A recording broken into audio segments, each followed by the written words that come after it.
The Springboks are on a well-deserved break from international rugby following back-to-back World Cup victories, but that all changes on 22 June, where the Boks face Wales in a warm-up match at Twickenham. The Boks then return home and on 6 July 2024, face off against Ireland in the first of a two-match test series against the number 2 ranked side.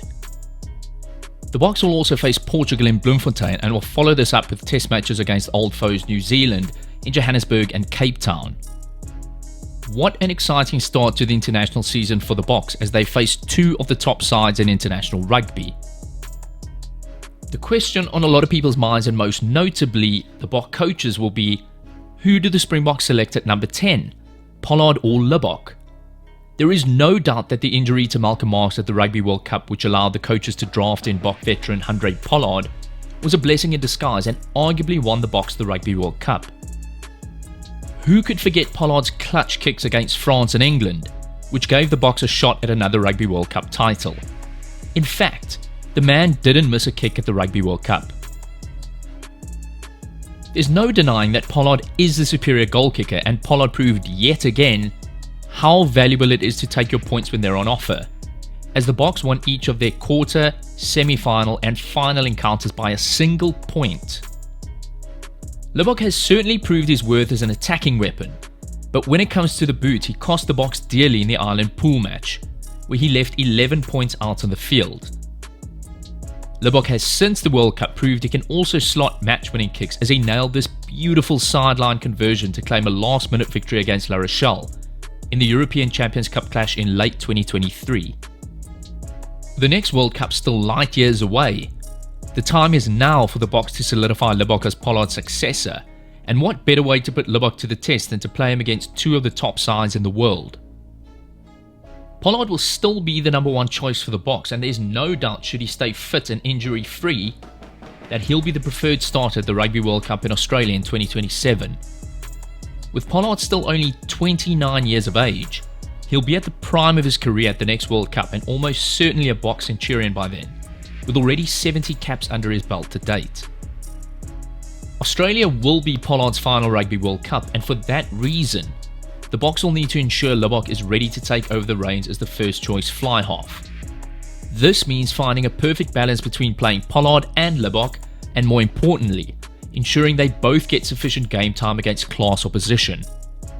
It won't be beneficial for the Boks if Pollard only plays against Portugal and you have Libbok start against Ireland and the All Blacks. Pollard also needs game time against strong opposition. Then you have the consideration of whether you include both players in the starting day 23, but this also comes down to the bench selection. Whether the Boks opt for a 6-2 split or a 7-1 split, or whether they even revert back to the conventional 5-3 split on the bench. A 7-1 split completely excludes the possibility of having one of them on the bench, as there won't be enough cover in the backline should a wing or scrum half get injured. The 7-1 split is also something which seemed to work incredibly well against New Zealand at Twickenham and against England at the Rugby World Cup, but didn't seem as effective against New Zealand in the Rugby World Cup final. 6-2 is likely the bench option that the coaches will have identified as the most effective, and so this would allow the Boks to include both players in the matchday 23, should they wish to do so. Regardless of who starts and who comes off the bench, it will be important that both players are allowed adequate game time against both the All Blacks and Ireland. Some are of the opinion that Libbok should start and Pollard should come off the bench to close out the game once Libbok has run the opposition ragged. But if Libbok has an off day with a boot, which he's proved to in the past, he puts the whole team under pressure in the latter stages of the game. Another argument is that Libbok would prove more impactful coming off the bench when the opposition is tired and Pollard has built a bit of a scoreboard buffer. This would allow Libbok to exploit weaknesses in the defence and for him to execute on a more expansive Springbok game plan, with Pollard having concentrated on squeezing the opposition with scoreboard pressure in the first half.